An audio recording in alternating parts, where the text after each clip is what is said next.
The story begins with a 19-year-old youth named Alex, who is being transported in a police van to one of the city's most notorious prisons for a minor theft. Alex was sentenced to only 6 months, but surviving even 6 days in that prison was a monumental challenge. The facility was packed with ruthless inmates who took pleasure in tormenting newcomers and the weak. Upon arrival, after a rigorous search, guards led Alex toward his cell. The other inmates stared at him like hungry wolves. Trembling with fear, Alex was placed in a cell with another boy his age. The boy sat huddled in a corner, paralyzed by fear. Alex tried to speak to him, but the boy remained silent, staring blankly at the wall. The next day, Alex discovered the reason behind the boy's condition. He watched as 3 dangerous inmates dragged the boy away to force him into heinous acts. Alex realized that since he was the same age, he would soon be their next target. One day, while those 3 were taking the boy away, Alex noticed a towering, influential inmate named Brandon passing by. Even the notorious bullies stepped aside in fear to give him way. Alex understood that to survive this hell, he needed to get under Brandon's protection. Seizing an opportunity, Alex approached Brandon while he was playing chess with his followers. Risking everything, Alex spoke up. "You're making a wrong move. You'll lose if you play like that." Annoyed, Brandon challenged him. Alex sat at the board and defeated Brandon in just 1 move. Brandon was deeply impressed by the boy's wit and courage. Back in the cell, Alex found his roommate sharpening a makeshift weapon. The boy cried, saying he could no longer take the humiliation and would kill someone the next time they came for him. Alex couldn't let the boy throw his life away. The next morning, when the thugs arrived, Alex cleverly started a fake fight with his roommate. The alarm triggered and guards intervened, locking the 2 in separate isolation cells. This saved the boy from brutality that day. Brandon, watching from the shadows, called Alex and warned him, "Think about saving your own neck before worrying about others."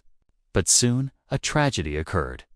The 3 inmates targeted the boy again, and unable to endure the agony, the boy committed suicide by slitting his own throat. Seeing this death before his eyes left Alex traumatized. With the boy gone, the predators turned their eyes toward Alex. One day, they cornered him alone in the bathroom. Just as they were about to attack, Brandon appeared like a savior. A single roar from him made the thugs back off. Brandon took Alex to his room and made a proposal. "You can't survive here with a sharpened toothbrush. I'm planning a prison break. From today, no one will touch you, but in return, you must complete a secret task for me once you're out." Alex agreed. To ensure Alex's safety, Brandon's associates threw the leader of the 3 thugs off the roof to his death. This act silenced the entire prison. No one dared speak against Alex again. Months passed, and Alex was finally released. Immediately after his release, following Brandon's plan, Alex met an underworld don named Mark. Mark provided him with a luxurious house, weapons, and secret documents. There, Alex met a mysterious young woman named Natasha, who gave him instructions for the mission.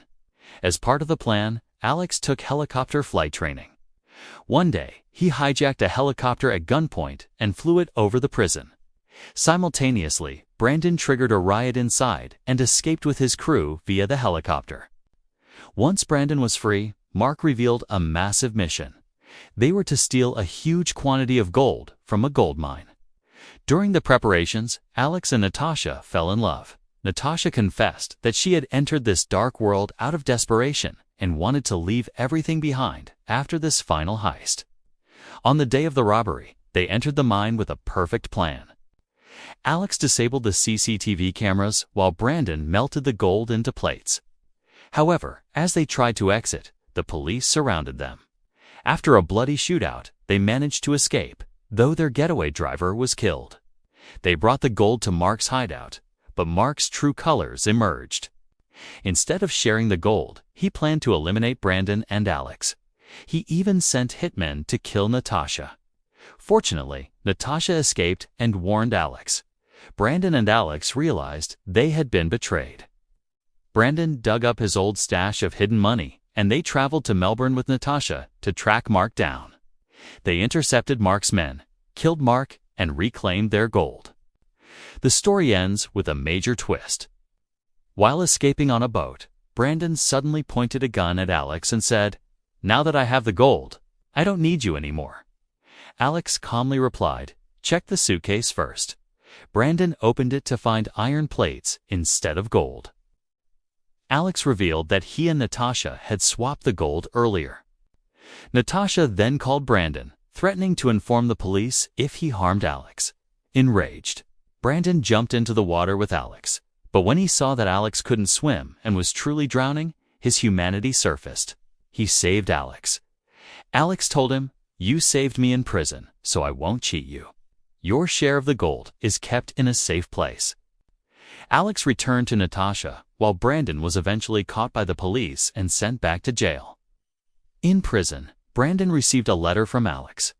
Alex wrote that he had buried Brandon's share of the gold in a specific graveyard for him to find after his release. Enclosed was a photo of Natasha showing she was pregnant. Alex was now on the path to a new, beautiful life. A faint smile appeared on Brandon's face as he read the letter. In that dark world, he had found something far more valuable: a true friendship and a bond of trust.